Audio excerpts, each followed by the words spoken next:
The heat you feel rising in the chest is not a weapon, though you have been trained to use it like one.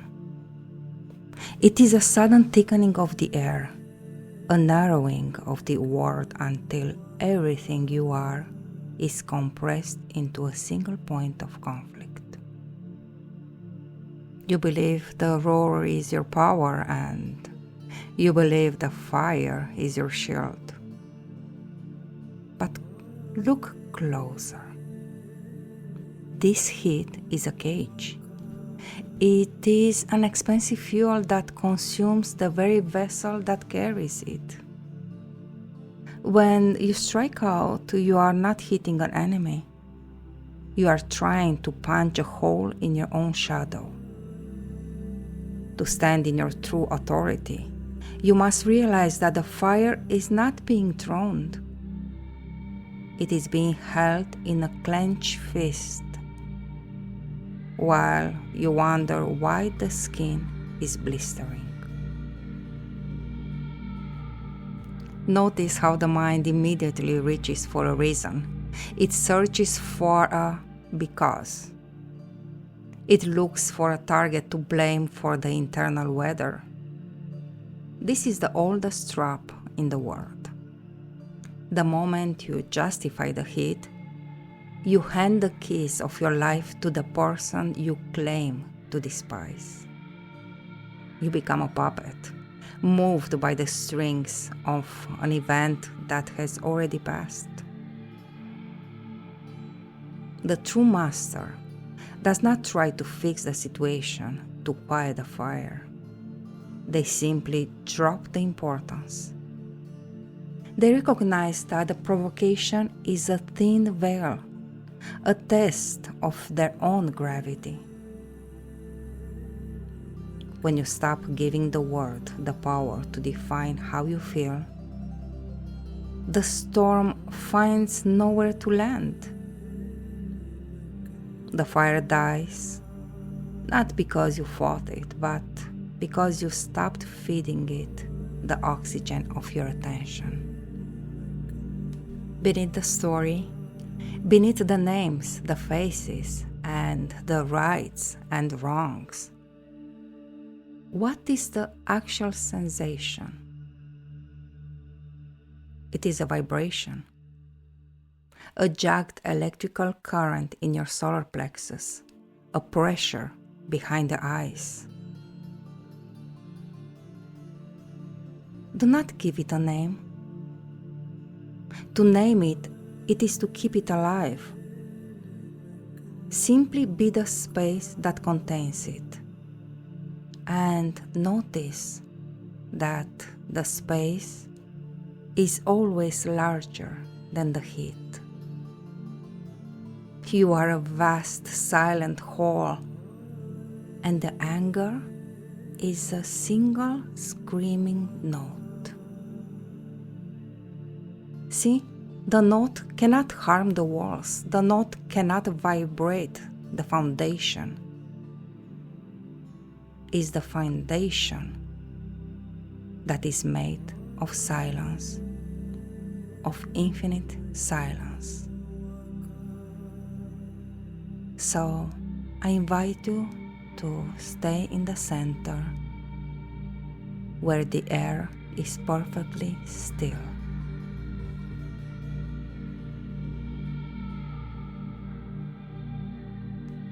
The person standing before you is not a villain, they are a function.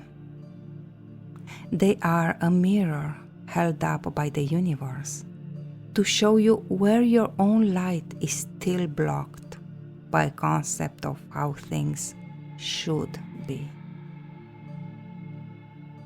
When you empty the fuel, their spark would find nothing to catch. The fact that you burn is the only proof you need that there is something within you waiting to be liberated. See, when you look at the other, you see only a role being played to help you find your own center. And the heat dissolves in a profound clarity. You thank the mirror for showing you the smudge of your own face, and then you simply wipe the smudge away. The mirror then has no choice but to change its reflection. You change the world by refusing to be changed by it. There is an authority that does not require a raised voice. It is the authority of the mountain over the weather. The mountain does not ask the storm to stop. It simply remains as it is until the storm exhausts itself. Notice how, as you hear these words, the body has already begun to remember stillness so deep it can hear the frost forming on a window pane. By the time you realize the peace is returning, it has already arrived. The truth enters the basement of your being, while the mind is still busy arguing at the front door. You are moving from a world where you must scream to be heard into a world where your silence is the loudest command in the room.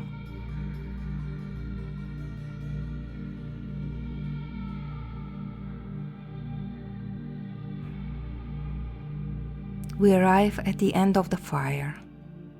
You have moved from the heat of the victim to the cool radiation of architect. The architect does not forgive. They realize that was never anything to forgive, for there is no other capable of damaging the eternal. You do not let go. You simply stop holding on. There is a profound difference. Letting go is an act of effort. Stopping the holding is an act of realization. Carry this frequency. You are the one who walks through the flames and notice that they are made of light. You are the one who hears the roar and recognizes it's a lullaby. The world will continue to offer you reasons to burn. You will simply continue to be the rain.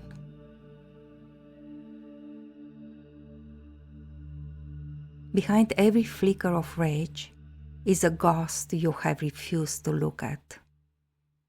We call it the shadow, not because it's evil, but because it is standing in the dark, waiting for the light of your awareness to set it free. When you are provoked, it is not the you of today that is screaming. It is a fragment of a younger self, a version of you that once learned that the only way to be safe was to be loud.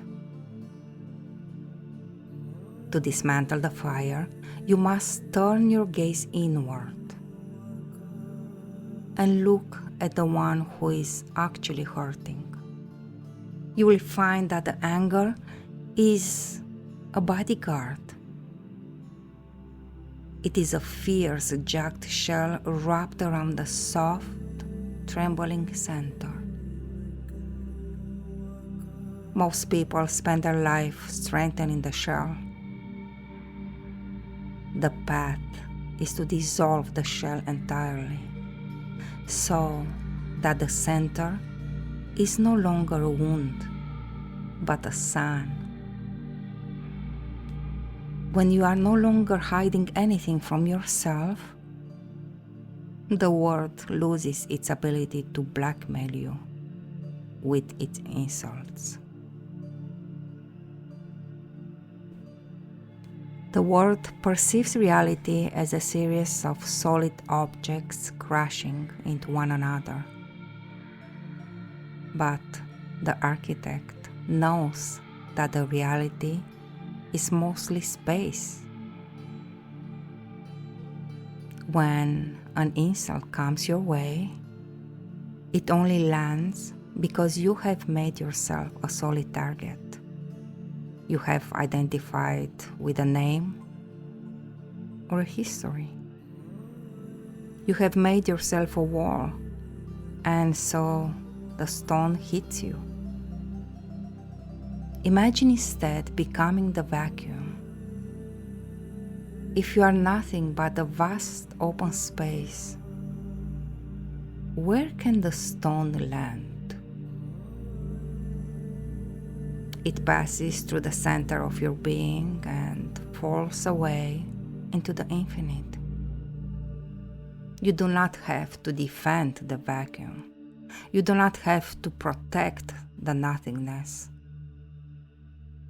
By withdrawing your identification from the small solid self,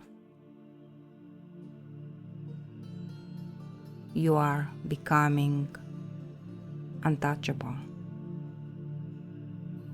You are like the sky, and the storm is simply passing through. The nervous system is the bridge between the world of form and the world of spirit. When the fire rises, the breath becomes shallow, jagged, and trapped in the upper chest. This is the biological signature of the hunt. To shift the state, you must move the breath into the deep belly, into the dark soil of the body. As the breath slows, the electrical frequency of the brain begins to shift. You move from the frantic waves of the survivor into the deep, rolling swells of the creator. In this state, the anger cannot survive. It is like trying to keep a candle lit in a hurricane of stillness.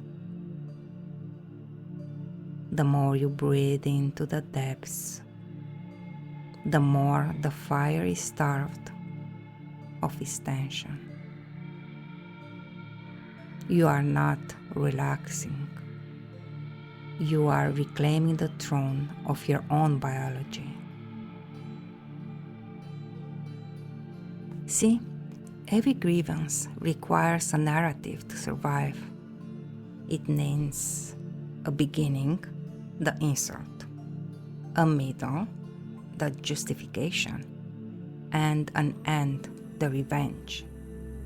This is the loop of the common mind. It is a circle that leads nowhere but back to the fire. Stop the story in the middle of the sentence. Look at the moment before the interpretation. Look at the raw data of reality before you gave it a meaning. Someone spoke words. A hand moved. A door closed. These are neutral events. The anger is the color you choose to paint over the transparency of the moment. When you stop painting, the world returns to its original, silent state. And you are left with a profound realization that nothing has actually happened. There is only the now, and the now is always at peace. There is a moment in the heat of conflict where a single person's stillness can collapse the entire theater. This is the silent command. It is not something you do, It is something you are. When you refuse to engage, you create a vacuum that the other person must eventually fall into. By remaining centered, you force the chaotic energy around you to organize itself. The loud become quiet. The aggressive become confused. Not because you fought them, but because you provided no surface for their friction. You are the master of the field because you are the one who is not a puppet of the field. This is the ultimate power, the ability to remain unmoved in a world that is shaking.